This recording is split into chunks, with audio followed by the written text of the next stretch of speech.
செங்கல்பட்டு நகராட்சி பகுதியில் பெரிய மணியக்கார் தெருவில் இயங்கி வரும் அரசு நியாய விலை கடைக்குள் தண்ணீர் புகுந்ததால் சர்க்கரை, அரிசி, பருப்பு நனைந்து சேதமடைந்துள்ளன. இது குறித்த விவரங்களை செய்தியாளர் ராபர்ட் வழங்க கேட்கலாம். ராபர்ட், விவரங்கள். கண்டிப்பா மோனிகா, செங்கல்பட்டு நகராட்சி உட்பட்ட 17 மற்றும் 18வது வார்டு பகுதிகளில் நியாய விலைக்கடை இயங்கி வருகிறது. இப்பகுதியில் உள்ள மக்கள் இந்த நியாய விலைக்கடையை நம்பியுள்ளனர்.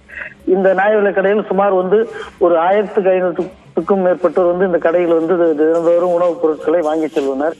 நேற்று இரவு அந்த வளாகத்தில் சுத்திகரிக்கப்பட்ட குடிநீர் குழாய் அமைப்பதற்காக போர்வெல் போடப்பட்டது. அப்பொழுது மேல்நிலை நீர்த்தேக்க தொட்டியில் இருந்து செல்லும் குழாய் உடைந்ததால் அந்த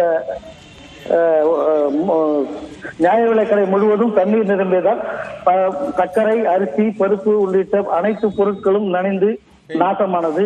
இதனை அடுத்து அதிகாரிகள் இன்று காலை ஆய்வு மேற்கொண்டு 10க்கும் மேற்பட்ட சர்க்கரை மூட்டைகள் மற்றும் 50 அரிசி மூட்டைகள் மற்றும் பருப்பு என அனைத்து பொருட்களும் நனைந்து இரவு முழுவதும் ஊறியுள்ளதால் அதை பயன்படுத்த முடியாத ஒரு நிலை உள்ளது. இதனை அடுத்து அதிகாரிகள் தற்போது இது குறித்து விசாரணை மேற்கொண்டு வருகின்றனர். விவரங்களை பதிவு செய்தமைக்கு நன்றி ராபர்ட்.